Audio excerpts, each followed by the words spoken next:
Agribot channel में आपका स्वागत है। आज हम बात करेंगे ओडिशा के ढेंकानाल की एक प्रेरक कहानी की, जहां नदी किनारे तरबूज की खेती ने किसानों की जिंदगी बदल दी।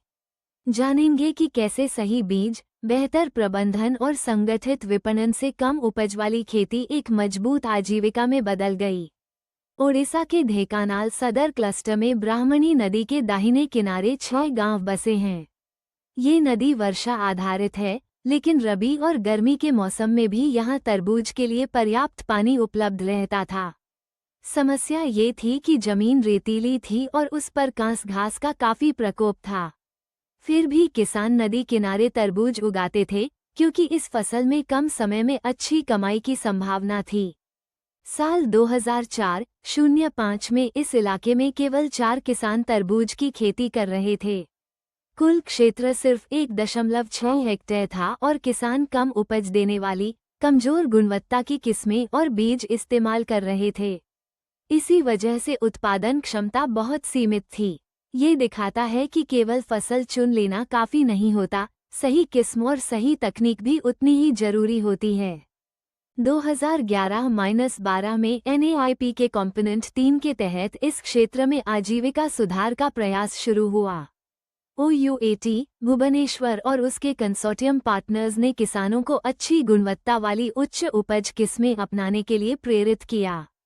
BSS बजो सीतल, शुगर बेबी, मधुबाला, कारण, अगस्ता और पूनम जैसी किस्मों का परिचय कराया गया। साथ ही खेत प्रबंधन, पोषण, निगरानी और फसल देखभाल पर प्रशिक्षण भी दिया गया। परियोजना के तहत 40 परिवारों को प्रशिक्षण और जरूरी कृषि इनपुट दिए गए। कुल 14.8 हेक्टेयर क्षेत्र में तरबूज की खेती बेहतर तरीके से कराई गई।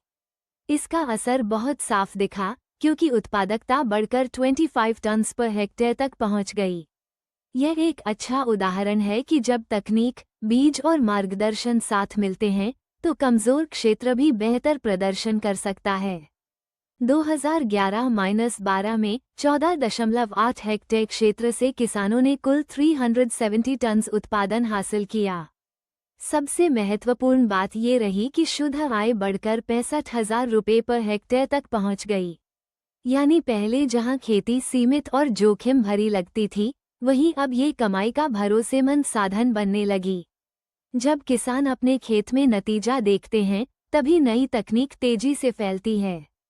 अगले ही साल 2012-13 में इस सफलता ने दूसरे किसानों को भी प्रेरित किया।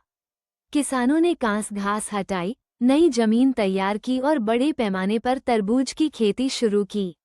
उन्होंने समूह बनाकर फसल प्रबंधन, खेत की निगरानी और विपणन को बेहतर किया। ये बहुत व्यावहारिक कदम था, क्योंकि समूह में काम करने से लागत, श्रम और बाजार की चुनौतियां संभालना आसान हो जाता है। NAIP सब प्रोजेक्ट ने 72 परिवारों को 28.8 हेक्टेयर क्षेत्र के लिए महत्वपूर्ण सहायता दी और हर परिवार ने 0.4 हेक्टेयर अतिरिक्त क्षेत्र में खेती की। इसके अलावा 78 नए परिवारों ने भी नदी किनारे तरबूज की खेती अपनाई और हर एक ने 0.8 हेक्टेयर में फसल ली। नतीजा ये हुआ कि कुल क्षेत्र 14.8 हेक्टेयर से बढ़कर 120 हेक्टेयर तक पहुंच गया। किसानों ने 95,000 रुपये पर हेक्टेयर की दर से कुल 27,27,000 रुपये का शुद्ध लाभ कमाया, जो इस मॉडल की ताकत को साफ दिखाता है। परियोजना समर्थित क्षेत्र से 765 टन तरबूज अलग अलग शहरों में भेजे गए, जिनकी कीमत 44,55,000 रुपये रही।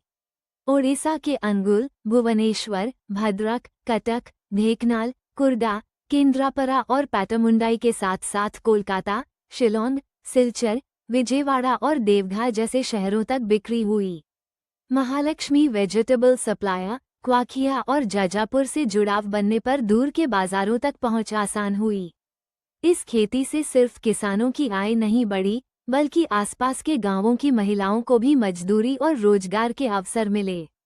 तो ये थी ढेंकानाल की वो कहानी, जहां नदी किनारे तरबूज की खेती ने सही तकनीक, बेहतर बीज और मजबूत बाजार संपर्क के सहारे किसानों की आय बढ़ा दी।